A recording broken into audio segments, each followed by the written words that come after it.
إنما الأعمال بالنيات.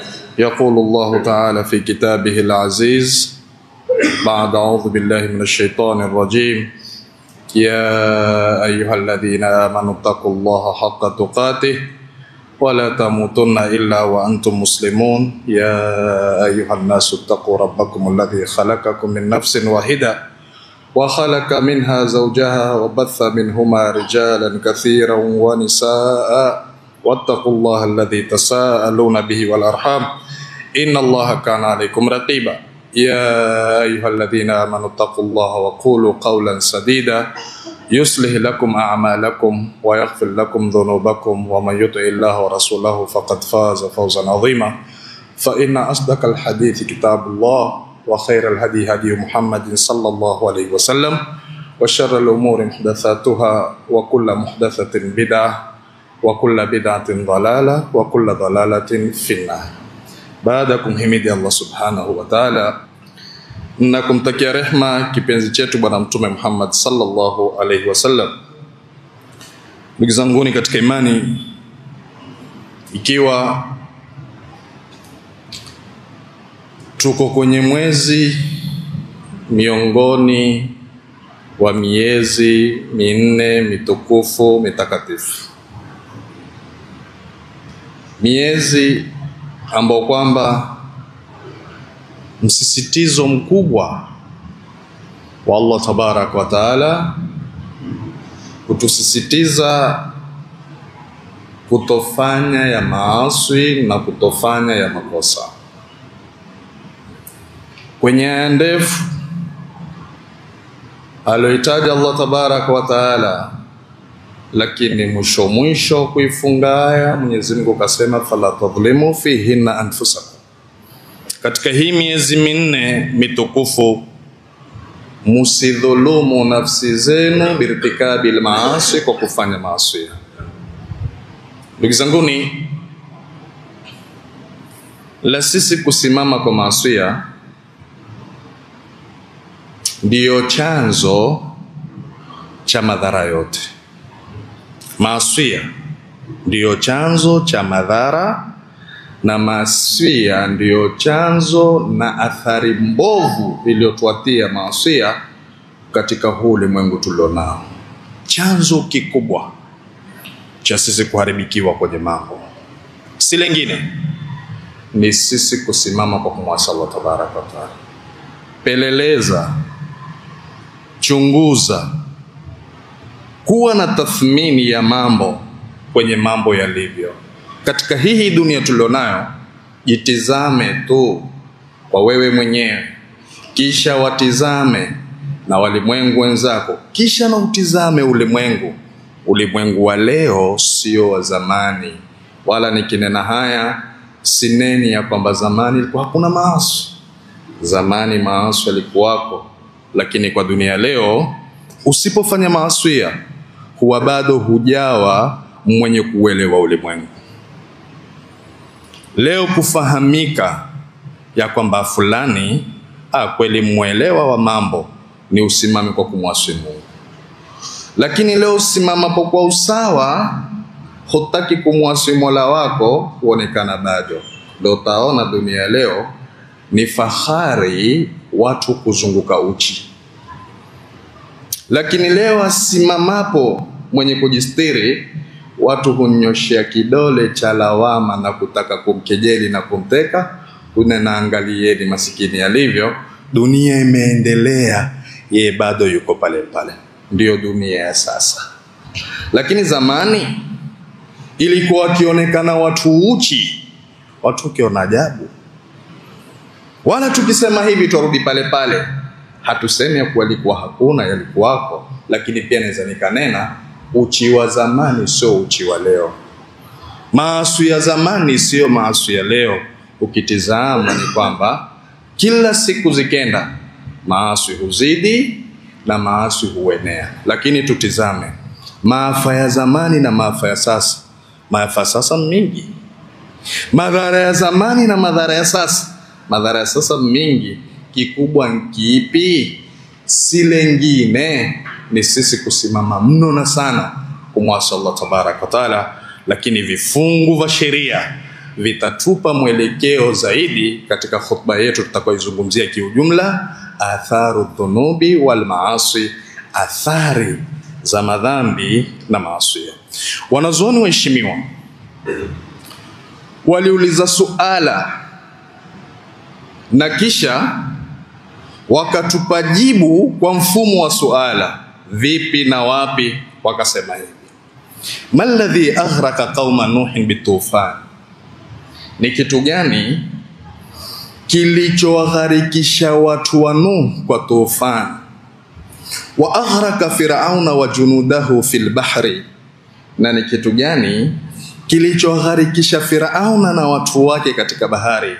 Wa maladhi khasafa al-ardha biqarun, na ni kitu gani kilichofanya mpaka Karun ardhi kamdidimiza?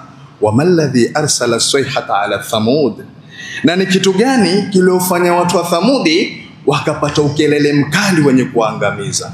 Wa maladhi arsala alhasiba wa amtara alhijarata ala qaumi Luti, na ni kitu gani ambacho kwamba kilichofanya mpaka kaumu ya Luti wakapelekewa changarawe, wa amtara alhijarati, na mvua ya mawe, wa qalaba alaihim ali albiladi safilaha, na ikawa sababu mji wao na kijiji chao kugeuzwa, chini kukawa juu na juu kukawa chini. Sasa wakauliza wanazuoni, alaysat hiya dhunubi wal maasi, hayo yote yaliyowafika wao si madhambi na maasi? Na ukichunguza ni kweli, na ushahidi ni ulioko katika sura Al-Ankabut aya 40. Mwenyezi Mungu pindi aliposema fakullan akhadhna bidhambihi, na kila mmoja wao katika hiyo kaumu tulimpatiliza kwa dhambi zake. Faminhum man arsalna alayhi hasiba, kuna miongoni mwao tuliowapelekea changarawe zilizorushwa na upepo mkali. Wa minhum man akhadhathu sayha, na kuna miongoni mwao wakapata ukelele mkali wenye kuangamiza. Wa minhum man khasafna bihi al-ard, na kuna miongoni mwao waliodidimizwa na kumezwa na ardhi. Wa minhum man aghraqna, na kuna miongoni mwao tuliwadidimiza.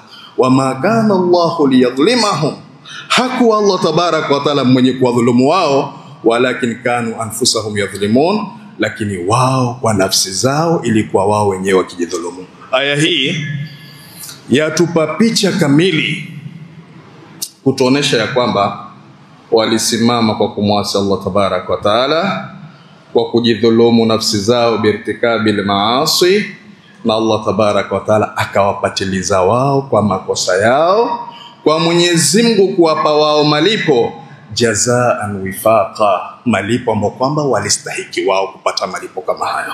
Walisimama kwa uovu, walisimama kwa uchafu, walisimama kwa mabaya, na Allah tabaraka wa taala ikawa sababu ya kuangamizwa kwa wote kwa hizo kaumu.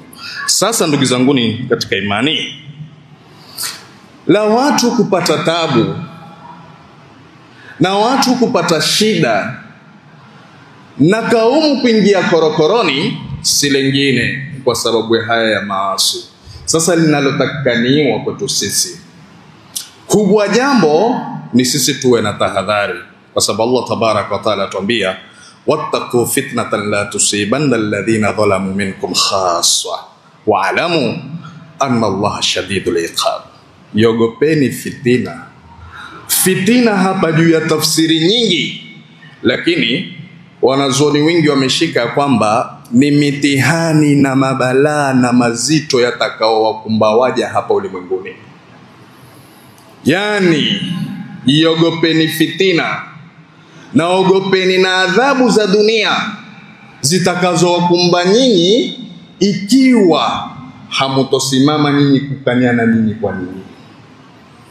Ina maana ya kwamba likitokea la kutokea ni kule kwetu sisi kunyamaza, na kule kwetu sisi kutooneshana barabara ya sawa na barabara ya haki. Leo nikikwambia ittaqillah, nawe ukiniambia ittaqillah, mimi hukwambia achana na mimi. Na mfano huu uko na message napenda kuipeleka kwa wale watumiaji wa mitandao. Kuna mambo sampuli hufanyika na mambo ya vituko, lakini jaribu tu kutoa nasaha kwa kijana wa Kiislamu au binti wa Kiislamu. Angalia mlolongo wa matusi atakao kutusi. Chana na mimi, angalia lako kwenye mtandao wafanya nini, mwajifanya munadini, mambo mingi. Ameonesha uchi wake, aambiwa ufanyavo sivyo, hukasirika kwa hilo. Lakini kwa nini tuambie na kwa nini tuwakanye? Kwa sababu sifa yetu, kuntum khaira ummatin ukhrijat linnas ta'muruna bil ma'rufi wa tanhauna 'anil munkar. Hiyo ndo sifa yetu sisi, kuamrishana yaliyo mema na kukatazana yaliyo maovu. Lakini leo kutukana watu. Leo sisi mashehe, hii clip yangu hivi kitoka, takuwa tayari kutengeza vidole vyao kutaka kunijibu. Tanambia wewe wasema nini? Tutaona mtu mkosoa shekhe, kumwambia shekhe, wewe zamani ulikuwaje? Hatuzungumzia zamani, huzungumza ya sasa. Shekhe nawe alikuwa alivyokuwa kwa yote mambo. Lakini Uislamu huangalia baadaye. Uislamu hauangalii mambo mwanzo. Angalia sisi sasa hivi katika hii miezi tulionayo minne mitukufu mitakatifu, Dhulqaada wa Dhulhijja wal Muharram, miongoni mwa hikima walizozitaja wanazuoni, kwa nini miezi mitatu mfululizo ifuatane kwa sampuli hii na kwa nini mwisho miezi miwili kwa pamoja? Wanazuoni wamesimama kwa kusema miongoni mwa hikima ya kupangwa hilo ni kwamba innamal a'malu bil khawatim, mambo utizama mwisho. Leo swali utakavoswali, leo hiji utakavohiji, leo fanya mema utakaofanya, lakini hutizamwa mwisho wa mambo katika hii dunia. Utatoka vipi kwenye hii dunia? Ufapo ikiwa muovu, waliyadhu billahi, haisimami huja kwa kunena kwamba ilikuwa nkiswali.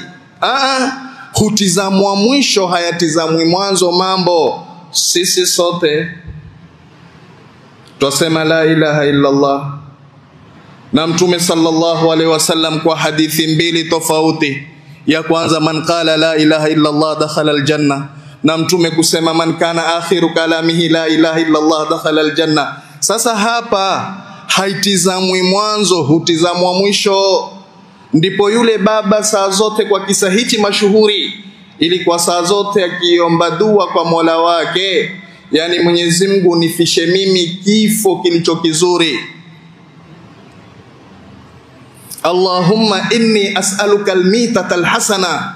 Saa zote huyu baba akiomba kifo kizuri, kifo kizuri. Basi vijana wake wakamuuliza, ma hiya almitatu alhasana, ni kipi hicho kifo kizuri? Akasema ayatawaffani rabbi wa ana sajidun, Mola wangu anifishe, Mola wangu atukue roho yangu, Mola wangu aniondeshe duniani ilhali mimi namsujudia. Na naam, kama alivyoomba Mwenyezi Mungu alimwafikia. Kwa sababu gani? Mambo hutizamwa mwisho, mambo hayatizamwi mwanzo.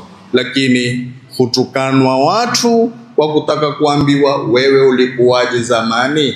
Halifali hilo. Hata zamani kama ulikuwa mwema, lakini sasa ni muovu, utahisabika kwa uovu, huhisabiki tena kwa wema. Watu watabakia tu kwa kunena ya kwamba zamani alikuwa hivi, lakini sasa ameharibika. Na hivyo hivyo aliokuwa ameharibika kwa sasa ametengezeka. Ni watu kuangalia ya sasa, watu hayangalia zamani. Lakini angalia mitandao, na meseji hii usikitisha sana. Meseji hizi huandikwa na Waislamu. Anayekukosoa hukupenda, na lazima watu wakosoane, kwa sababu tusipokosoana kwa maasi tutapata tabu kama walivyopata watu. Hizi tabu tulizonazo kwa sasa hivi ni haba? Hizi tabu tulizonazo sasa hivi ni haba? Si haba. Angalia kwa kila upande sasa hivi mazito. Si baharini, si nchi kavu. Ile aya mashuhuri inayosema dhahara alfasadu fil barri wal bahri bima kasabat aidi nas. Ni kweli. Pono wa zamani uliokuwa ukimpacha, pono ule sasa hapachikani. Samaki wa zamani wa kunona, mitewa ile kisawasawa, sasa hakuna. Ukenda katika nchi kavu, kuna matunda yalikuwa yako, sasa hakuna. Yote haya kwa mifano kama hii na mingi mambo ni watu tukule kukithiri kwenye kumwasi Allah tabaraka wa taala. Qala ba'dhu salaf, baadhi ya wema waliotangulia walikuwa wakisema, idha ajdabatil ardu qalatil bahaimu hadha min ajli uswati bani adam la'ana Allah uswata bani adam. Ardhi kiwa kavu, ardhi kikauka, wanyama husema hii ni sababu ya wenye kumwasi Allah tabaraka wa taala katika wanadamu. Mwenyezi Mungu walani wenye kumwasi Allah tabaraka wa taala na wale wenye kukuasi wewe. Angalia mpaka mnyama huingia tabuni na shidani, na si lingine ni sisi wanadamu kwa makosa yetu zikafungwa mvua ikawa hazipatikani, na wanyama wakakosa chakula, na wanyama wakaingia kwenye shida. Bali sitoshe, waqala ba'du salaf, man asa Allah fil ardi faqad afsada fiha. Yoyote atakayemwasi Allah tabaraka wa taala katika ardhi amefanya ufisadi katika ardhi. Lianna salaha al-ardi was-samai bit-ta'a, kule kumtii Allah tabaraka wa taala ndio wema na uzuri wa ardhi na mbingu. Mazuri yanayopatikana kutoka kwenye ardhi na mazuri yanayopatikana kutoka mbinguni ni kule watu kwa kusimama kumtii Allah tabaraka wa taala. Lakini yote hayo yamepotea kwa watu kukithiri kumwasi Allah tabaraka wa taala. Ndipo akasema mwenye kusema, idha kunta fi ni'matin far'aha, ikiwa uko kwenye neema yote izuue na hifadhi ile neema. Fa innal ma'asi tuzilu ni'am, hakika maasiya huondosha neema. Wa hafidh alaiha bi shukri ilah, na hifadhi neema uliyopewa na Mola wako kwa kumshukuru Allah tabaraka wa taala. Fa innal ilaha sari'un niqam, hakika Allah tabaraka wa taala mwepesi kubadilisha neema za watu wakazifanya maangamivu. Angalia tu, miongoni mwa neema kubwa anaipata mwanadamu ni mwana. Lakini si wako wazazi leo, la kwanza la pili hunena heri kama sikuzaa. Kumpacha mwana huu, afadhali ingekuwa na ng'ombe humkamua maziwa kila asubuhi na jioni. Hakuna maneno haya. Inkuwa mwana humtaki tena.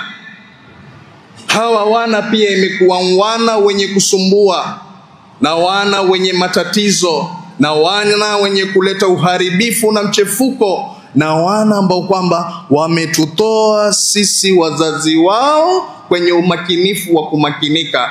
Si lengine ndugu zangu ni katika imani, ni kule kwetu sisi kusimama kwa kumwasi Allah tabaraka wa taala. Kwa mfano hapa naweza nikaeka wazi mfano wa juu juu. Angalia hata harusi zetu tufanyazo leo. Harusi kuanzia kwenye posa kuanza kwa maasi na machafu na mabaya. Kando na hayo mengine, sasa hivi hata posa imekuwa posa haifanywi tena kwa siri. Posa sasa hivi maholini, posa ile imekuja ni jambo la baraka, lile limekuja ni jambo la neema, lisitiri na ficha ile neema. Ni wingi watu walio na mabinti waliokaa miaka na mikaka ndani ya majumba na waume hawaja kwenda. Leo wako wakigongewa lango, shukuru kwa hilo, lakini huwekwa mambo kwenye kila mahali, ikawa maasi huanza hapo, kwa wanawake kuwa uchi na machafu na maovu hapo ndani. Kisha sasa tutaka ati tupate baraka na tukizaa vizazi viwe ni vizazi vyema. Yapatikane wapi hayo? Na sisi tumemwasi Allah tabarak wa taala hata kwenye jambo la khairi, hata kwenye jambo zuri kama hilo sisi tumesimama kutaka kumwasi Allah tabarak wa taala. Zipatikane wapi neema za watoto na neema za ndoa? Leo ndoa nyingi, lakini wiki 3 tu, mwezi mmoja, miezi miwili, talaka tele. Hata wewe hushangaa. Harusi ilikuwa ya kifahari, ya gharama, kiangalia pale pale kwa maasi yaliyopatikana, Mwenyezi Mungu hutoa baraka yake. Na haya tukizungumza haya, naomba sana yasikilizike na yafuatwe kwa taufiki ya Allah. Kama nenavyo siku zote, hakuna jipya wala hakuna lengine. Maneno ni haya haya, hadithi ni hizi hizi, aya zile zile, lakini angalia, hatubadiliki. Ndipo sana upenda kusema mambo mawili, ni ima sisi tuzungumzao hatuzungumzi kiikhlas, ni ima tukubalini umma wetu ni umma mayit. Umma wetu tukubali ni umma mayit, tuko hai, twatembea kwenye mgongo wa ardhi, lakini sisi kitambo tushakufa. Si mmoja akatoa maneno kwa kusema, laqad asma'ta law nadaita hayya walakin la hayatan liman tunadi walau naru nafakhta biha adat walakin anta tanfakhu fi ramad. Laqad asma'ta law nadaita hayya, ungelisikika lau ungewalingania wale ambao kwamba wana uhai, lakini la hayatan liman tunadi, wale unaowalingania na unaowaita ungawaona wako hai watembea, lakini kitambo wao wamekufa. Akapiga mfano, walau naru nafakhta biha adat, lau moto utaupuliza utawaka, utatoa mwangaza, lakini wewe tanfakhu fi ramadi, wapuliza kwenye majivu utajichokesha. Ndio hali ya leo ilivyo, na ndio hali nzito tulionayo. Hivi tukitoka tutayata hapa hapa, na hili la harusi nenalo, tukitoka tusema kwamba wao majumbani utusikia, hawatusikia, hata tukavambia kwa kicho tulichonacho. Manake dunia leo naweza nikasema sote tumetawaliwa. Waweza kusema shekhe, hata wewe na ndevu zako? Sineni hata mimi sikutawaliwa kwa taufiki ya Mungu. Lakini wingi wetu watu wametawaliwa, hatuchukuchi kwa lolote, hatuwezi kurekebisha hata la makosa ndani ya majumba yetu. Leo wanawake hufanya watakavyo. Leo wanawake wamesimama kwa mambo ambao kwamba wakitaka wao, tupende tusipende, lazima litakuwa kwa sampuli gani mambo ende hivyo.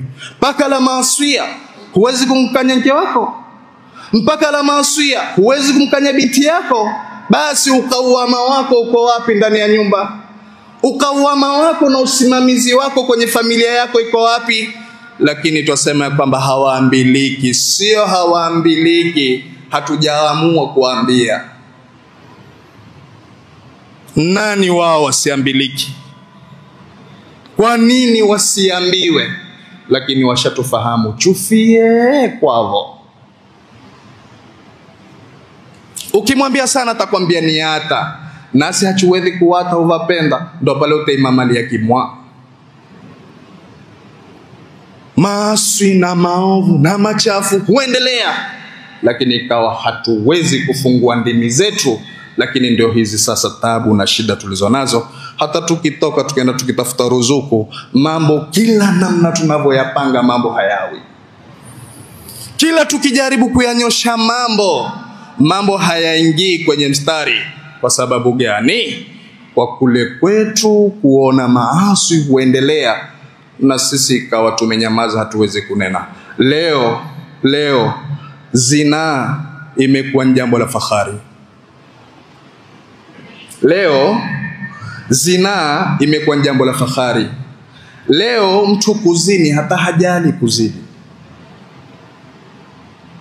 Mtu hujitoa kwa sura zake, kaonesha maumbile yake, katoa na namba yake, ukinitaka nitafute kwa namba hii. Leo kuna watu hutumia pesa zao kwa kuwazini wanawake wa wenzao, lakini nakwambia na wako wataziniwa tena bure. Leo kwenye majumba mume ana mkewe lakini ni mzinifu kwa wanawake wa nje, na mke aliyoko ndani ya nyumba ni mzinifu kwa wanaume walioko nje. Na kuna watu hujua mke wangu fulani ni wake, na mume naye hujua, ama mke akajua pia mume wangu wake mfulani, lakini unena tusiingiliane, ukiniambia langu takwambia lako. Lakini ikiwa tutazidi kwenda kwa sampuli hii, tusitarajie kheri yoyote. Ali radhiallahu anhu asema, ma nazala biqaumin bala'un illa bidhanbin wala rufi an qaumil bala illa bitawbatin.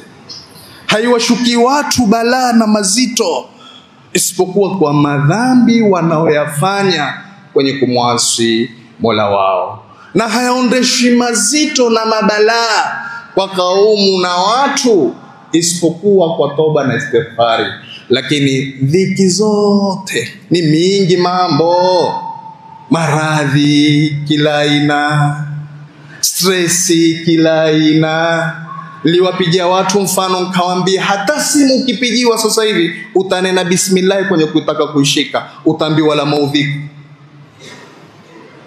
Nyinyi angalieni tu, saa zote nyoyo zetu waenda mbio, saa zote sisi tuko mbioni, saa zote sisi tuko tabuni. Leo ukiangalia vijana wadogo wadogo wamekuwa watu wazima kwa dunia kuwapeleka mbio. Leo ukiangalia hawa wazee, wao wako kwenye tabu na sikitiko la kuwasikitikia watoto wao, kuona hata wao wakitaka kitu kwa watoto wao ni kuatia watoto wao kwenye tabu. Hali imebadilika na hali imekuwa mbovu, si lingine ni watu kumwasi Allah tabaraka wa taala. Turudini kwa Mola wetu tena kwa yote, tuwate kila aina ya maasi, kila lenye kumuudhi Allah tabaraka wa taala tuketini mbali nalo. Sisi tusimame kwa wema, sisi tusimame kwa usawa, sisi tusimame kwa kutafuta radhi za Allah tabaraka wa taala, lakini tusifanye mambo yenye kumwasi Allah tabaraka wa taala. Leo mabarobaro mumekuwa mstari mbele katika kucheza kamari. Hamutaki kufanya kazi, ucheza kamari. Vipi ubarikiwe kwa kamari? Leo Waislamu tuwafungua mabiashara na makampuni kwa pesa za riba. Baraka ipatikane wapi? Mungu atatufungulia vipi? Mambo yatakwendaje? Biashara yako huifungua kwa pesa za riba. Mola aliyokuhalalishia biashara, aliyokuharamishia riba. Lakini Waislamu wingi leo tuko mstari wa mbele kula riba. Kisha usimame unena mmerogwa, nimepacha hasadi. Si hasadi, ni riba.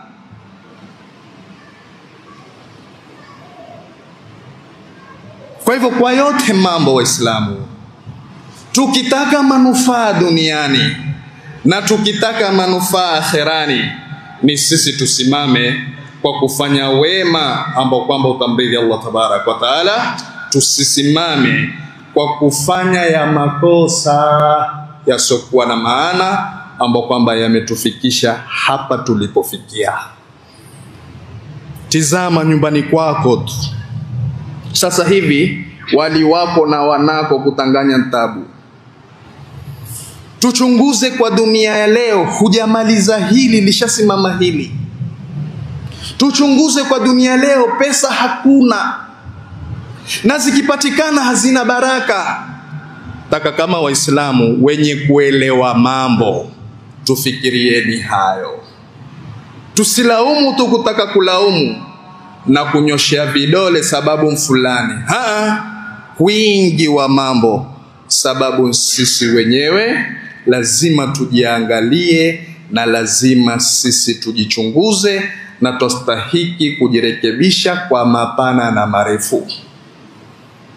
Lakini usikubali la maasi kufanyika nawe ukamamaa au ukanyamaza. Fahamu ya kwamba ikija adhabu ya Mungu itakuwa sababu ya mambo kuchefuka na mambo kuharibika. Lakini ni majumba mangapi mababa walioko ndani ya majumba ambao kwamba wana watoto mahanithi ndio wanaolisha familia na mababa tunene? Si wako watoto wa kiume kauzi yao kaumu Lut, lakini baba huwezi kumwambia, na akikuletea kula wewe hupokea, na ukitaka pesa za kunywa kahawa pia humwambia niangalilia nami. Umechangia. Jana nimemwona mmoja, nimesikitika wallahi, alivyojirembesha na kujipodoa kabadilika tena sana, hayuko hata mwanamke amfikii. Nilikuwa na mmoja anambia, shekhe wamuona ule mwanamke? Nikamwambia namuona. Kumbe hunifanyia mtihani, anambia si mwanamke mwanamume. Kamwambia ondoka chwada zetu, sio mbingu ikashuka. Hapo anambia na pale aliposimama pale ndipo kwao. Ina maana wazazi wake wameridhia, ina maana ndugu zake wameridhia. Ni wangapi mabanati wetu wa Kiislamu ambao kwamba wajua baba na mama wajua kwamba ana mtu nje, lakini haambiliki kwa kuwa ndio alioshika nyumba? Hakuna hayo? Hawa mabanati zetu si ndio wanaopeleka majumba? Si hawa tunaoona wafanya vile wanavyotaka wao? Lakini hatuwezi kuambia kwa kuwa wametumiliki na sisi tumenyamaza. Lakini sikusitirika ni kuaibika, sikusitirika bali kuzidi kutafuta maafa kutoka kwa Allah tabarak wa taala. Tusisimame kwa kuunga ya maasi. Mimi hupenda kusema mara nyingi na leo nasema tena, watu wa makampuni na watu wafanyaji biashara, Mwenyezi Mungu azibariki biashara zenu na Mwenyezi Mungu awafungulie kwenye kazi zenu. Na swaha yangu nasema, hawa ambao kwamba wako kwenye mitandao, wengine hata ni waume kujifanya wake, msiwafanyie pati ya kuwapa vikombe.